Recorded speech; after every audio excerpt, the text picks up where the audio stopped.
வணக்கம் தமிழ் மக்களே. இன்றைக்கி நம்ம டைலரிங் செக்மெண்ட்டில் இந்த பாவாடைக்கு அழகான இப்படி ஒரு சட்டை தைக்கிறது எப்படின்னு பார்த்துடலாமா. அதுக்கு 1.5 மீட்டர் கிட்ட துணி எடுத்துக்கிட்டேன். இது பாருங்கள், உயரம் நான் 11 தான் வைக்கிறேன், அகலம் 13 வைக்கிறேன். ஏன்னா இது கொஞ்சம் டிஃப்ரெண்ட்டான மாடல் வரப்போகுது. இப்படி வெட்டி எடுத்த துணியை இப்படி மடிச்சுக்கிறேன். இதில் தையலுக்கும் சேர்த்து தான் விட்டுருக்கேன். ஒரு சைடு 2.5 வைக்கிறேன், ஏன்னா இது நெக்கு சைடு. அப்புறம் ஷோல்டரும் நான் அப்படியே 2.5 வச்சுக்கிறேன். இதுக்கப்புறம் இந்த பக்கத்துலேருந்து ஆம் ஹோலு 4.5 வைக்கிறேன். எல்லாம் தையலுக்கும் சேர்த்து தான் இதில் விட்டுருக்கேன். நான் இப்படி 4.5 வச்சுட்டேன்னா இதிலேருந்து ஒரு ஷேப் கொடுத்துக்கணும். இது சிங்கிள் பீஸு ஃப்ரண்ட்டுக்கு மட்டும்தான் வெட்டுறேன். இப்போ கழுத்துக்கு வச்சோம் இல்லையா நம்ம 2.5, அதுக்கு கீழே இந்த சைடு ஃப்ரண்ட்டு நெக்குக்கு நம்ம 3.5 வைக்கிறோம். இது ஒரு 3 வயசு குழந்தைக்கான சட்டை. இது 2 வயசுலேருந்து 3 வயசு குழந்தைக்கு இது பொருத்தமாக இருக்கும். இந்த அளவுப்படி நீங்கள் தைச்சாக்கா இது ஃப்ரண்ட் வெட்டிட்டேன். இப்போ பேக்குக்கு அதேமாரி, ஆனால் கொஞ்சம் அகலமாக வேணும். அதாவது நெக்கு சைடு மட்டும் கொஞ்சம் எக்ஸ்ட்ரா 1.5 விட்டுக்கோங்க. 1லேருந்து 1.5 வச்சுக்கலாம். இப்போ அதை அப்படியே மார்க் பண்ணி எடுக்கிறேன் நான். மற்றதெல்லாம் அதே சேம் தான். பேக்குக்கு 2 துண்டாக வரப்போகுது.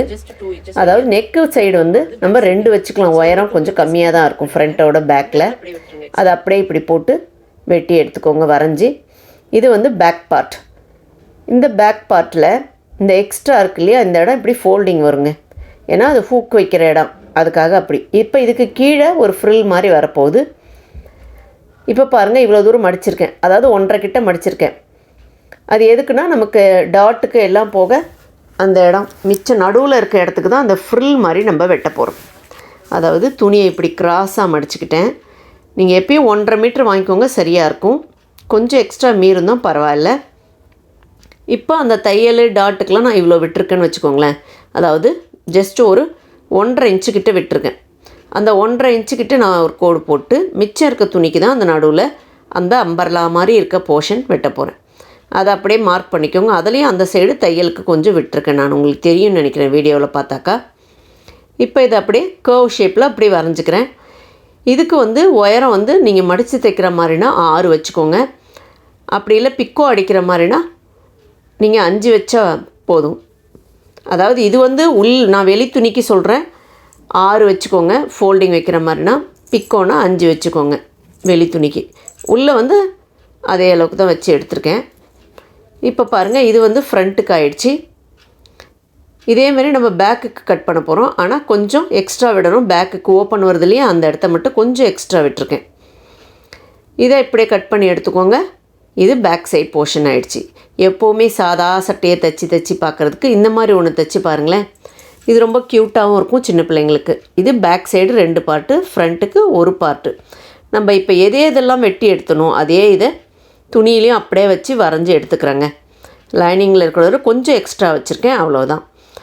இப்போ இதை என்ன பண்ணுங்கள், இந்த சைடு கை சைடு கழுத்து சைடு மட்டும் தைச்சி எடுத்துக்க போகிறேன். ஷோல்டரும் கீழேயும் தைக்க போகிறதில்ல. பேக்குக்கு பாருங்கள் அதேமாரி தான். ஷோல்டர் விட்டுட்டு மற்றதை தைச்சி எடுத்துக்கிறேன். இப்போ இதை வெட்டிட்டு அங்கங்கே க்ரச் பாயிண்ட் கொடுத்துருங்க. நெக் சைடு அயர்ன் பண்ணி எடுத்துட்டா இந்த மாதிரி அழகாக நமக்கு ஷேப் வந்துடும். இதில் சொன்னேன் இல்லையா, இந்த சைடு ஒரு சைடு ஹூக் பட்டி, ஒரு சைடு அந்த ஹூக்கு மாட்டுறது. அதுக்காக இப்படி மடித்து வச்சு மிஷினில் அதை தைச்சிக்கிறோம். இது பாருங்கள், 3.5க்கு ஒரு பட்டையாக ஒரு துணியை எடுத்து இதை அப்படி தைக்கிறேன். இது எதுக்குன்னா நெக்குக்கு ஒரு ஃப்ரில் மாதிரி வைக்க போகிறேன். திருப்பிக்கிட்டால் இந்த மாதிரி ஷேப் வரும். இதை அயர்ன் பண்ணி நீட்டாக எடுத்துக்கலாம். இப்போ நெக்குக்கு நம்ம கார்னரில் சும்மா மிஷின் தையல் தான் தைக்கிறேன். நீங்கள் வேணால் லேஸ் வச்சுக்கலாம். இது பாருங்கள், பேக் சைட் சொன்னேன் இல்லையா, அதை இப்போ தைச்சி எடுத்துக்கிறேன். இது நீட் ஃபினிஷிங்காக வரும் நமக்கு இந்த மாதிரி தைக்கும்போது. இப்போ என்ன பண்ணுங்கள், இந்த நெக்கில் ஃப்ரண்ட்டில் இந்த மாதிரி பாக்ஸ் ப்ளீட் வைக்கிறேன். இது ரவுண்ட் நெக்கு தான் வச்சேன். அதை ஒட்டியே தான் அப்படியே இந்த ஃப்ரில் வைக்கிறேன். இது சின்ன குழந்தைங்களுக்கு இந்த மாதிரி தைச்சா ரொம்ப க்யூட்டாக இருக்கும். நீங்கள் ஒரு டைம் ட்ரை பண்ணுங்கள். உங்களுக்கு எதாவது டவுட் இருந்தாலும் கமெண்ட்ஸில் கேளுங்க, நான் சொல்கிறேன். பாருங்கள், இப்போ தைச்சி முடிச்சிட்டோம். ஷோல்டர் இப்படி உள் பக்கம் இருந்து இப்படி ஜாயின் பண்ண போகிறேன். அதாவது பேக் சைட்லேருந்து அந்த துணியை இப்படி எடுக்கிறேன். எடுத்துட்டு இப்போ இதை அப்படியே ஒரு தையல் போட்டணும். அப்படின்னா நமக்கு ஓவர்லாக் தேவையில்லை. இப்போ இதை ட்ரிம் பண்ணிவிட்டு இதை திருப்பிட்டிங்கன்னா ரொம்ப நீட் ஃபினிஷிங்காக வந்துடும். பாருங்கள், தெரியுதா உங்களுக்கு? இது மாதிரி 2 ஷோல்டரும் முடிச்சுக்கணும். இப்போ இதுக்கு கை கை இல்லை தான், ஆனால் ஒரு கை மாதிரி ஒரு ஷேப் பாருங்கள். இப்படி வரைஞ்சிக்கிறேன். மேலே மட்டும் கொஞ்சம் எக்ஸ்ட்ரா விட்டுக்கிறேன். இது ஃபுல் கைக்கு வராது, முக்கால் கை வரைக்கும் தான் வரும், அதாவது கையோட அகலத்தில். இதுக்கு வெளிப்பக்கம் சும்மா நானே வரைஞ்சிக்கிறேன். அதுக்கு அளவெல்லாம் போடலை, ஃப்ரில் மாதிரி தான். அது ஒரு 3.5 கிட்ட தான் இருக்கும். இப்படி இந்த இடத்துல ஃப்ரில் வந்து அவ்வளோதாங்க கை வரும். இப்போ நான் வெட்டி எடுத்ததெல்லாம் நான் பிக்கோ எது அடிக்கணுமோ கைக்கு, அந்த கீழே வைக்கிற அந்த அம்பர்லா பார்ட்டுக்கு எல்லாத்துக்கும் பிக்கோ அடித்து எடுத்துக்கிறேன். நீங்கள் மடித்து தைக்கிற மாதிரினா கொஞ்சம் எக்ஸ்ட்ரா விட்டுக்கோங்க. கை பாருங்கள், சும்மா அப்படியே ஒரு சுருக்காக இப்படி வச்சு முடிச்சுக்கிறோம். அவ்வளோதாங்க. இது நமக்கு நீட்டாக இந்த கை வந்து நமக்கு கிடச்சிரும். இந்த பீஸை எடுத்து தான் நான் கைக்கு சென்டரில் பார்த்து அதை அட்டாச் பண்ண போகிறேன். சொன்னேன் இல்லையா ஆல்ரெடி, முக்கால் கைக்கு மேலே தான் வரும்னுட்டு, கையோட ஃபுல்லாக கவர் ஆகாது, ஒரு ஷோ அப்புக்கு தான் இந்த ஃப்ரில். இது சின்ன குழந்தைங்களுக்கு இது ரொம்பவே நல்லாயிருக்கும். பாருங்கள், அதேமாரி தான் 2 சைடும் நம்ம தைச்சிட்டு மேலே ஒரு தையல் போட்டு ஃபினிஷ் பண்ணிட்டோம். இப்படி தான் இருக்கும் நமக்கு கை. இப்போ கை முடிச்சிட்டோமா, இப்போ சைடு ஜாயின் பண்ண வேண்டியது தான். சைடில் வந்து தைக்கிறதுக்கு முன்னாடி நீங்கள் டாட் வச்சுக்கோங்க. நான் சும்மா சின்னதாக டாட் வச்சுருக்கேன், அதுக்கும் சேர்த்து தான் எக்ஸ்ட்ரா தையலில் நான் விட்டுருக்கேன் துணியில். இப்போ டாட்டும் வச்சு முடிச்சிட்டேன். இந்த மாதிரி நமக்கு அமைஞ்சிடுது. இப்போ கீழே இந்த ஃப்ரில்லை வைக்க போகிறோம். இந்த ஃப்ரில்லை பாருங்கள், வெட்டின ஃப்ரில்லை நேர்க்க வர்றது அந்த ஓப்பன் சைடு வரணும், கிராஸாக வர்றது சைடில் வரா மாதிரி. இப்போ சென்டரில் இது வருது, இதுக்கும் ரைட் சைடு லெஃப்ட் சைடு ஒரு துணி வரும். அப்படி வச்சு நம்ம அழகாக இப்படி ஜாயின் பண்ணிக்கோங்க. இப்படி ஜாயின் பண்ணி முடிச்சுட்டு நம்ம திரும்ப அதை அளந்து பார்த்துக்கணுங்க. அளந்து பார்த்துட்டு திரும்ப ஏதாவது எக்ஸ்ட்ரா இருக்குந்தாக்கா திரும்ப இன்னும் ஒரு தையல் போட்டு கொஞ்சம் அந்த அளவுக்கு கொண்டு வாங்க. இப்படி வச்சு பார்த்துக்கிறோம் பாருங்க. நாங்கள் அந்த டாப்ஸ் ஃபுல்லாக முடிச்சாச்சு. வச்சு பார்த்துட்டு கொஞ்சம் எக்ஸ்ட்ரா இருக்கிறதால இன்னும் ஒரு தையல் போட்டு அந்த எக்ஸ்ட்ரா இருக்க பாசை மட்டும் நான் கம்மி பண்ணிக்கிறேன். இது எப்படி ரெடி பண்ணணும், இதே மாதிரி தான் நீங்கள் ஃப்ரண்ட்டோட இது லைனிங் ரெடி பண்ண மாதிரி தான் அந்த மேல் துணியை நம்ம ரெடி பண்ண போகிறோம். பாருங்கள், இது இப்போ வச்சு பாருங்கள், இது கரெக்டாக இருக்குது. சைடில் தையலுக்கும் கொஞ்சம் அதில் சேர்த்து தான் விட்டுருக்கேன், அதுவும் இதில் வந்துடும். சைடுலையும் தைச்சி முடிச்சுருங்க. இப்போ இந்த மேல் துணியை அது ரெடி பண்ண மாதிரியே இந்த மேல் துணியை நான் ரெடி பண்ணிட்டேன். இந்த மாதிரி இருக்குது.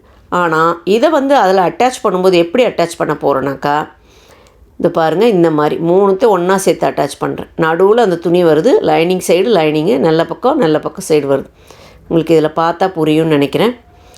இப்படி அட்டாச் பண்ணுறதுக்கு முன்னாடி அங்கங்கே வச்சு பார்த்து ஒரு பின் பண்ணிக்கலாம். அப்படி இல்லை, நான் என்ன பண்ணுவேன்னா கரெக்டாக இருக்குதுன்னு தெரிஞ்சதுக்கப்புறம் இப்போ இந்த சென்டர் தையலுக்கு நேர்க்க தான் அந்த தையல் வரணும், மாறி வந்து அது பார்க்க அழகாக இருக்காது. அதனால் தையல் வர சைடு இந்த தையலை வச்சு இப்படி ஒரு அட்டாச் பண்ணிக்கிறேன். ஸோ அது நகராமல் இருக்கும். நம்ம அதுக்கப்புறம் தையல் நீட்டாக போட்டுக்கலாம். அதனால் இப்படி பண்ணிக்கிறேன். ஸ்டெப் பை ஸ்டெப்பாக இதேமாரி ஃபாலோ பண்ணிங்கன்னா ரொம்ப அழகாக தைக்க வரும். உங்கள் வீட்டில் குழந்தைங்க இருக்காங்களா, இதை ஒரு டைம் நீங்கள் ட்ரை பண்ணி பாருங்களேன். 1.5 மீட்டர் துணி எடுத்தாலே கொஞ்சம் மீறும். நான் ரொம்ப கரெக்டாக சொல்லணுன்னா 1.35 அவ்வளோ துணி ஆச்சு எனக்கு. இப்போ இதை ஃபுல்லாக ஒரு தையல் போட்டு எடுத்துக்கிறேன். அதாவது நடுவில் அந்த மேலோட டாப் பார்ட் இருக்கும், உள்பக்கம் லைனிங்கு, வெளிப்பக்கம் நான் நல்ல துணி. இப்படி ஃபுல் அண்ட் ஃபுல் ஒரு தையல் போட்டு எடுத்துக்கிறேன். பாருங்கள், இந்த ஃபினிஷிங் இப்படி தான் இருக்குது. தெரியுதா உங்களுக்கு? இப்போ இப்படி தான் வரும் இதனுடைய ஃபினிஷிங். இதுக்கு முன்னாடி நான் லைனிங் துணியில் மடித்து அடிக்க மறந்துட்டேன். இப்போ மடித்து அடிக்கிறேன். அது அப்புறம் கூட அடிச்சுக்கலாம், அதுக்கு முன்னாடி கூட அடிச்சுக்கலாம், நம்ம விருப்பம்தான். இந்த மாதிரி சின்ன சின்ன டிப்ஸை ஃபாலோ பண்ணி ஸ்டிச் பண்ணுங்கள். உங்களுக்கும் இது ரொம்ப அழகாக வரும். இத்தனை நாள் இதை தைக்காமல் விட்டுட்டோமேன்னு நினைக்காதீங்க. இனிமேலாவது தைங்க உங்கள் வீட்டு குழந்தைங்களுக்காக. குழந்தைங்கன்னு இல்லை, ஒரு 10-15 வயசு பிள்ளைங்க கூட இதை போடலாம். இப்போ இதை வச்சு மேல் பக்கம் அழகான ஒரு டாப் ஸ்டிச் போட்டுருங்க. நான் இதில் எந்த விதமான லேஸும் அட்டாச் பண்ணலை. உங்களுக்கு வேணும்னா நீங்கள் இந்த இடத்த இடுப்பில் லேஸ் அட்டாச் பண்ணிக்கலாம். அவ்வளோதாங்க. பேக் சைடு எவ்வளோ நீட்டாக வந்துருச்சு பாருங்கள். இதனுடைய பேக் சைடு இப்படி இருக்கும். இதனுடைய ஃப்ரண்ட் பக்கம் எப்படி இருக்குன்னு பாருங்கள், இந்த மாதிரி. இப்போ இந்த பாக்ஸ் ஃப்ளீட்டை நான் அப்படியே ஒவ்வொரு ப்ளீட்டாக 2 பக்கமும் ஜாயின் பண்ணி ஒரு மணி வைக்க போகிறேன். இது வீடியோவில் கரெக்டாக வரல, கார்னரில் போயிடுச்சு. இது ரொம்ப சிம்பிள் தான். தைச்சி முடித்தா இந்த மாதிரி ஒரு ப்ளவுஸ் கிடச்சிடுது. என்னங்க, பிடிச்சிருக்கா? இது வரைக்கும் இந்த சேனல் சப்ஸ்கிரைப் பண்ணாமே பார்த்துட்ருக்கீங்களே, இனிமேல் சப்ஸ்கிரைப் பண்ணிவிட்டு பாருங்கள். அப்போ தான் நான் போடுற வீடியோஸ் உங்களுக்கு உடனுக்குடனே வரும். இது வரைக்கும் இந்த சேனல் பார்த்ததுக்காக தேங்க்யூ ஸோ மச்.